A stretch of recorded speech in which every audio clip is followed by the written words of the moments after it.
Halo anak-anak, apa kabar hari ini? Semoga kalian semua dalam keadaan sehat dan penuh semangat ya untuk belajar.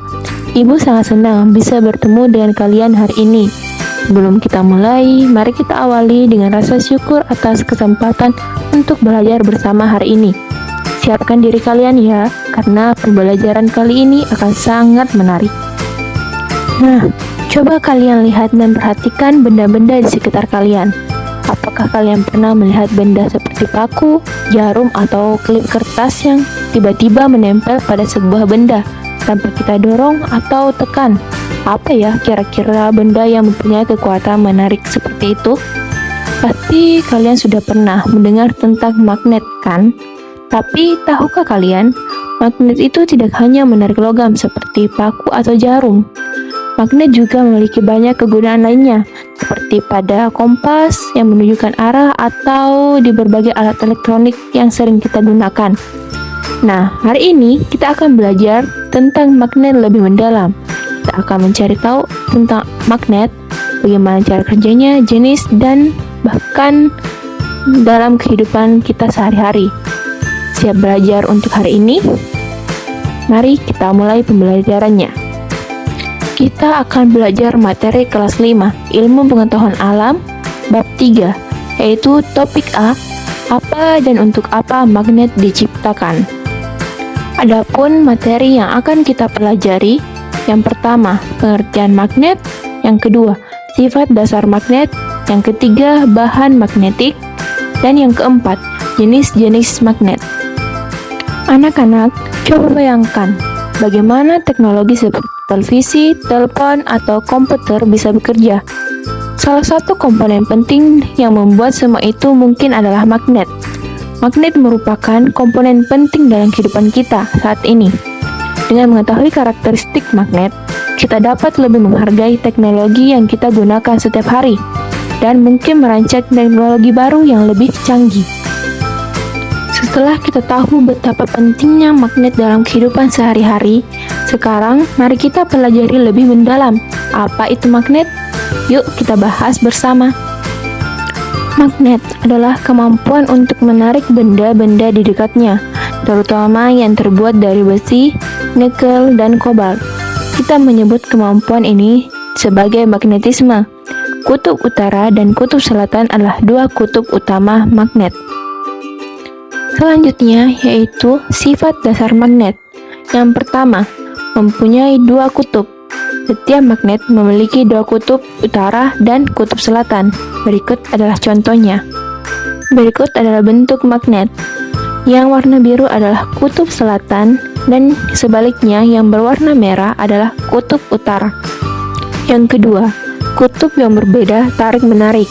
Kutub utara magnet yang satu akan menarik kutub selatan magnet yang lainnya, dan kutub selatan menolak kutub utara magnet yang lain. Berikut adalah contohnya.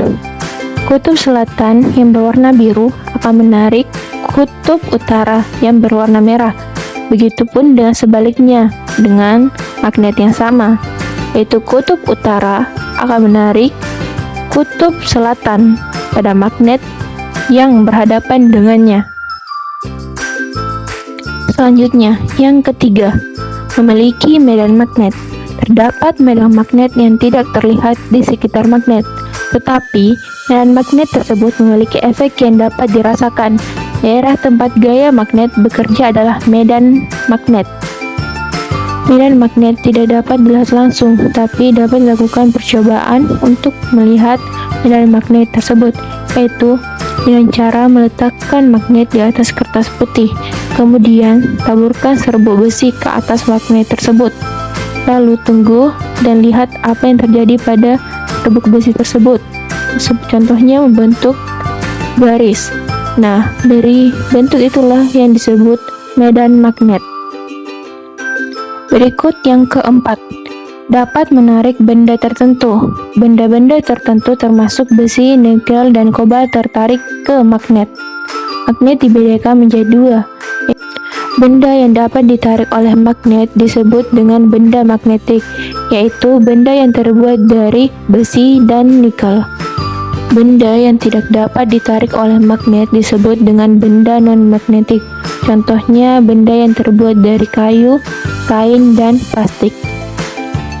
Dan yang kelima, gaya magnet dapat menembus penghalang. Bahan non-magnetik seperti kertas dan kayu dapat ditembus oleh gaya magnet. Berikut adalah contohnya. Paku diletakkan di atas kertas, kemudian di bawahnya diberikan magnet. Magnet tersebut digerakkan secara perlahan, maka paku di atas kertas tersebut mengikuti gerakan magnet tersebut. Selanjutnya, bahan magnetik. Yang pertama, bahan ferromagnetik. Bahan ferromagnetik adalah bahan yang sangat mudah untuk dipengaruhi oleh magnet dan dapat menjadi bahan penyusun magnet. Bahan ferromagnetik terdiri dari logam murni, dapat berupa besi, baja, dan nikel. Berikut adalah bentuk-bentuk magnet. Yang pertama, magnet batang. Kedua, magnet ladam. Ketiga, magnet cincin. Keempat, magnet jarum. Kelima, magnet U. Keenam, magnet silinder. Selanjutnya, jenis-jenis magnet. Yang pertama, magnet permanen. Tipe magnet ini merupakan magnet yang paling sering kita gunakan dalam kehidupan sehari-hari. Benda yang tergolong magnet permanen memiliki kekuatan magnet yang tidak dapat hilang dengan mudah. Contohnya, magnet yang terdapat pada pengeras suara, pintu kulkas, jam tangan, dan lain sebagainya. Yang kedua, magnet sementara. Sesuai namanya, benda yang tergolong tipe magnet ini memiliki sifat kemagnetan yang sementara.